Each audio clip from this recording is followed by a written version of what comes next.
자, 우리 새벽에 찬송가 341장 들으시면서 새벽 예배 하나님께 올려드립니다. 찬송 341장입니다.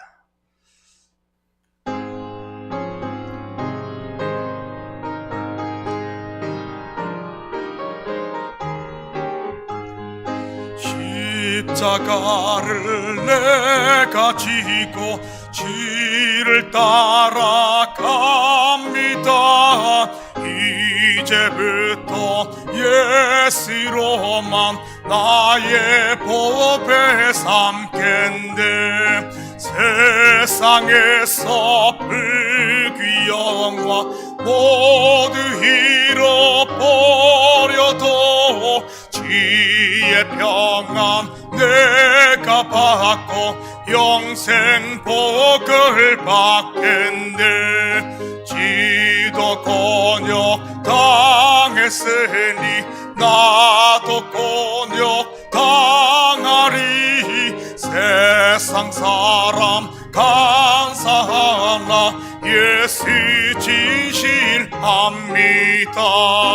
예수 나를 사랑하사 빛난 얼굴 보이면 원수들이 미워해도 염려할 것 없겠네. 내가 핍박당할 때에 지의 품에 안기고 세상 고쳐 당할수록 많은 위로 받겠네. 지가 주신 기쁨 외에 기뻐할 것 무엇냐. 지가 나를 사랑하니 기뻐할 것 뿐일세. 아멘.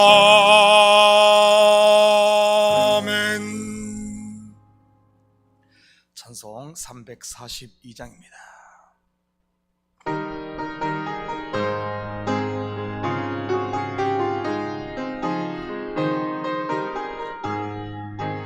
너 시험을 당해 채치지 말고 너 용기를 다해 곧 물리치러.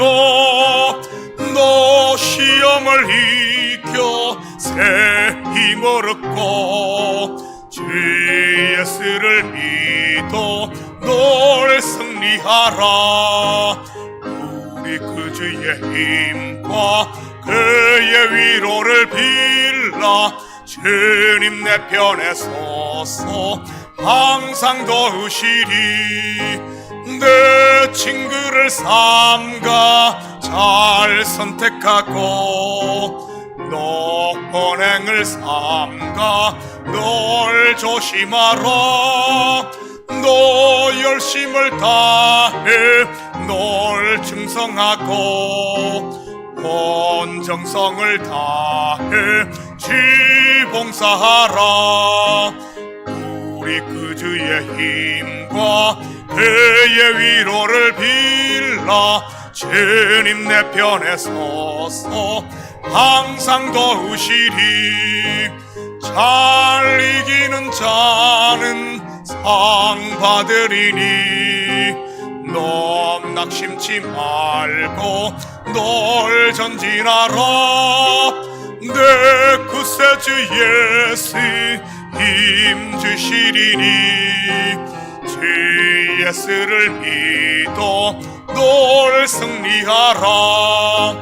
우리 구주의 힘과 그의 위로를 빌라. 주님 내 편에 서서 항상 도우시리.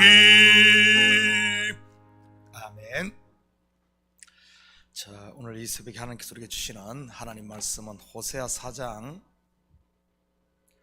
11절에서 19절까지 말씀, 저와 여러분이 한 절씩 나누어서 교독합니다.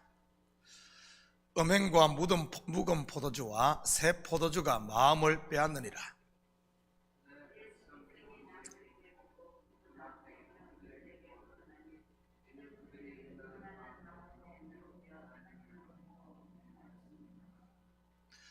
그들이 산 꼭대기에서 제사를 드리며 작은 산 위에서 분향하되 참나무와 버드나무와 상수리나무 아래에 사니 이는 그 나무 그늘이 좋음이라.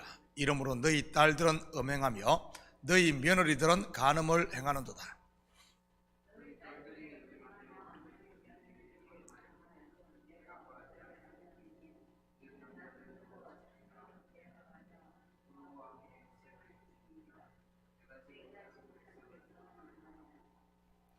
이스라엘아, 너는 음행하여도 유다는 죄를 범하지 못하게 할 것이라.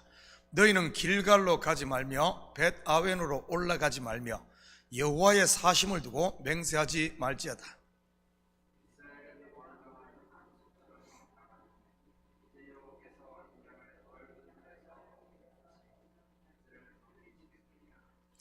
에브라임이 우상과 연합하였으니 버려두라.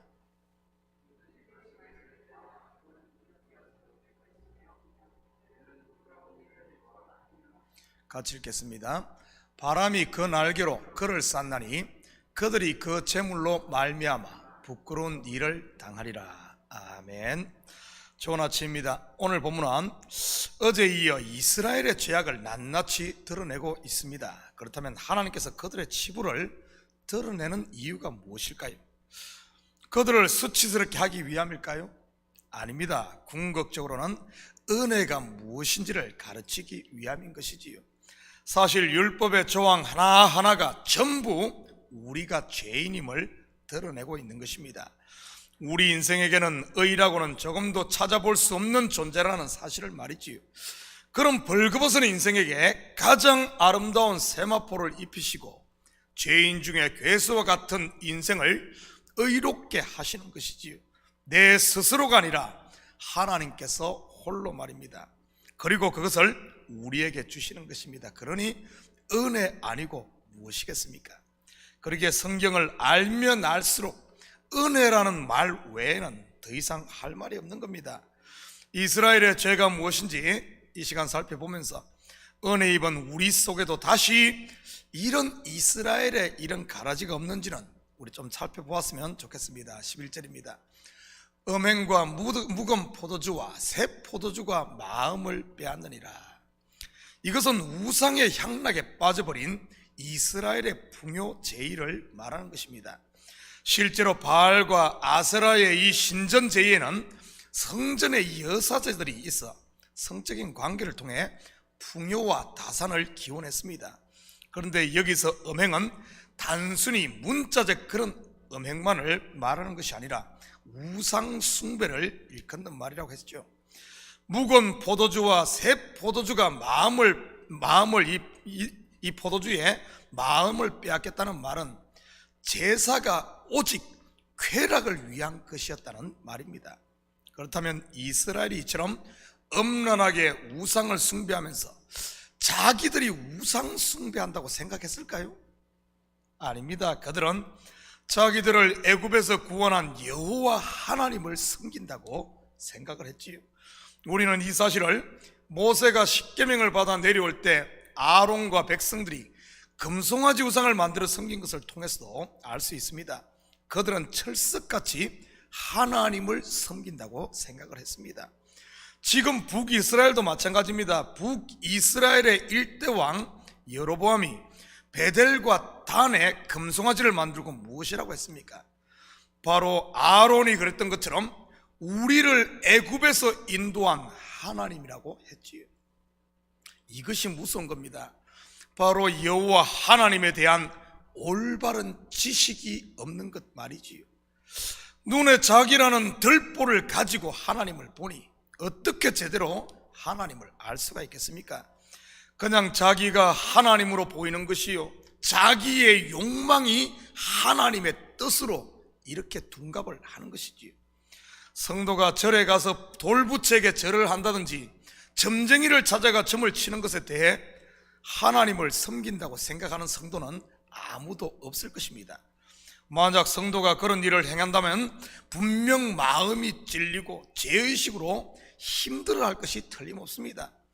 그리고 힘든 일을 계속 더 신나서 하기란 쉽지 않은 것이고요, 한두 번 호기심으로 그러다가 마는 것이지요. 그런데 북이스라엘처럼 하나님을 섬긴다고 철석같이 믿는데 실상은 우상과 음행을 하는 것은 참으로 돌이키기가 힘듭니다. 왜냐하면 자기가 옳다고 생각을 하고 그것이 신앙을 지키는 길이요 핍박이 있으면 순교라고 생각을 하기 때문입니다. 본문과 같은 강력한 선지자의 외침에도 돌아오지 않는 이유가 여기 있는 것입니다. 그래서 호세아의 이 주제와도 같은 구절이 알자 알자 여호와를 알자 힘써 여호와를 알자, 바로 이 구절 아닙니까? 이러한 무지는 하나님의 말씀을 외치는 호세아가 틀리고 자기가 맞는 것이 자기가 맞다고 끝까지 우깁니다. 그렇다면 이스라엘만 그런 것일까요? 혹시 내 모습은 아닌가요? 저도 목회를 한 20년 하다 보니 성도들의 신앙 상태가 어느 정도 이렇게 보입니다. 때로는 말도 안 되는 초보 수준인데 본인은 철석같이 아주 신앙의 고수라고 생각하는 분들이 의외로 많습니다. 그러니 아무리 말씀을 전해도 들으려고 하지 않죠.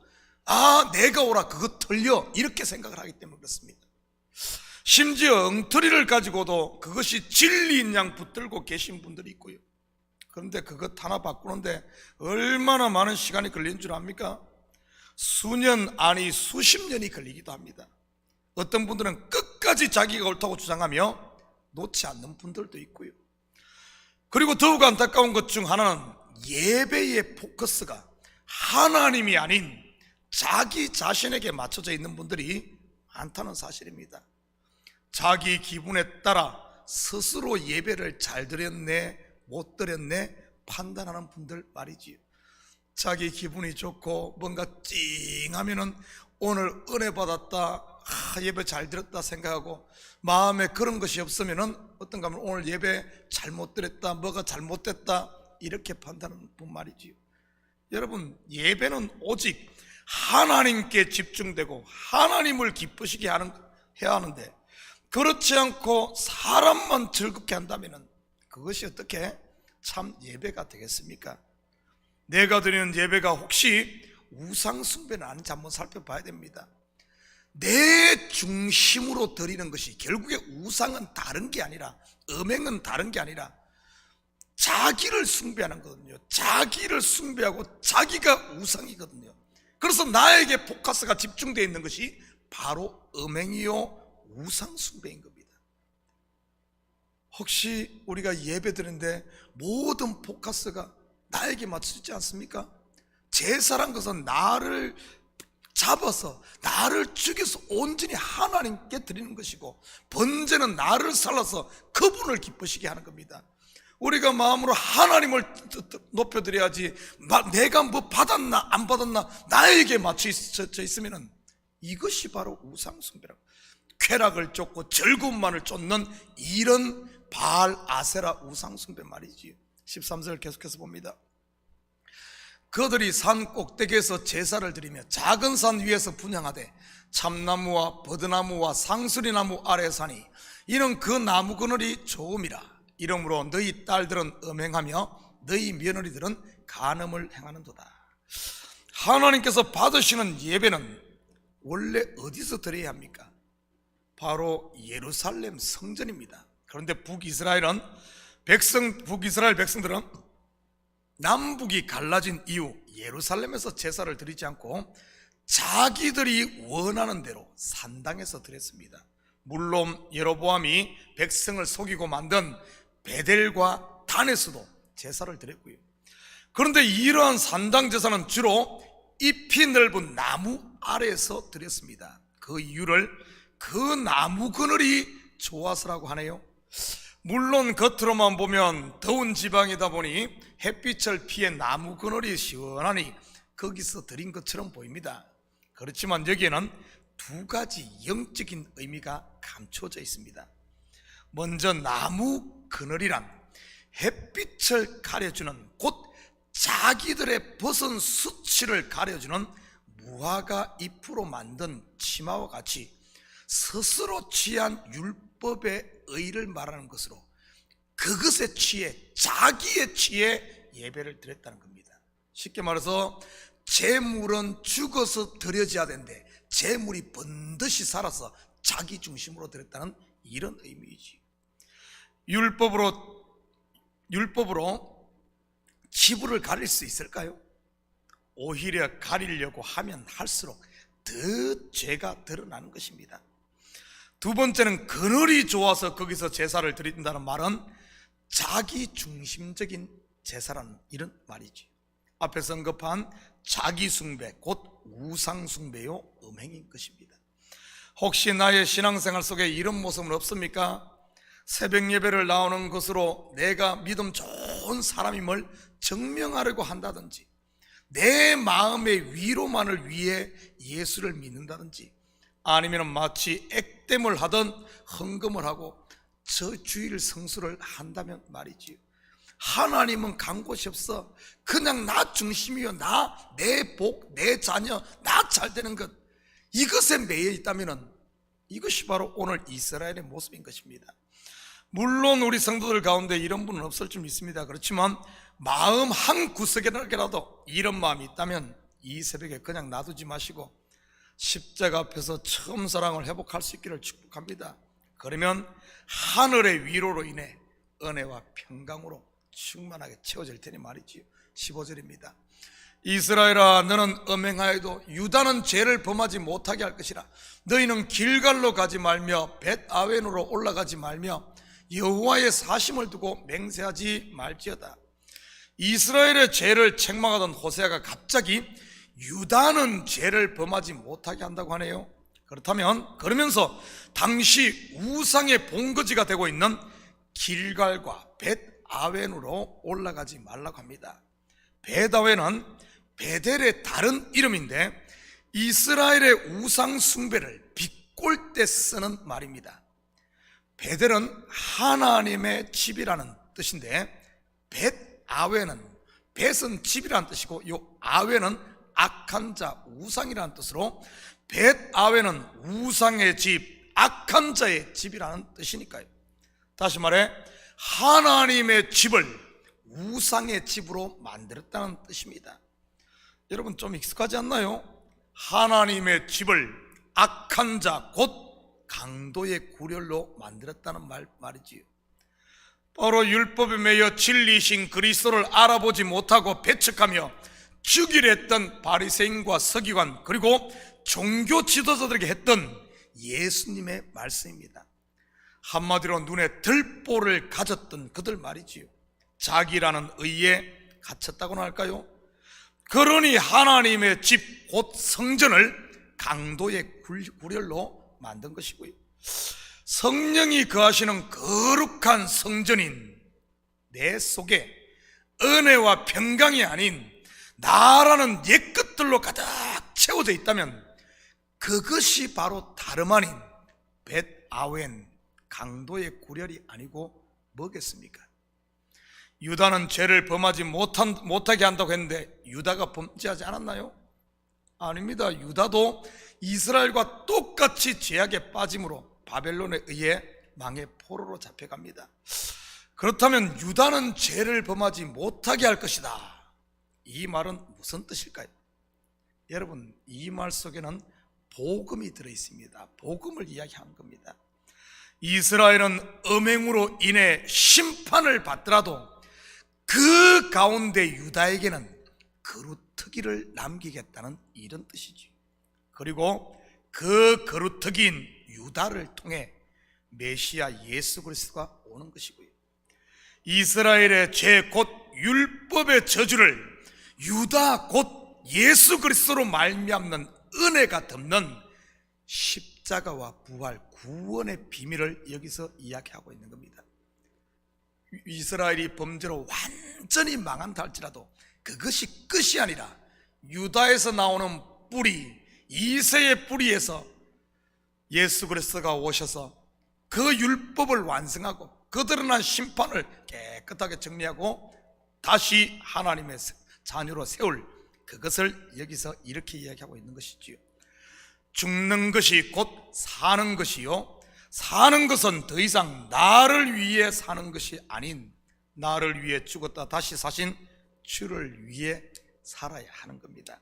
사랑하는 성도 여러분, 오늘 하루도 우리의 시선을 나에게 두지 마시고 표대가 되시는 주님께 두므로 그분으로 소망을 삼고 그분으로 힘을 삼아 오늘도 우리에게 주신 이 생명을 정말 값지게 보내고 그냥 흘려보내지 마시고 오늘도 영적 싸움에 우리가 동참함으로 내 속에서 인나는 이 나라는 것에 지지 말고 우리가 마음을 활짝 열고 오늘도 승리하는 이런 복된 하루 되시기를 주님의 이름으로 축복합니다.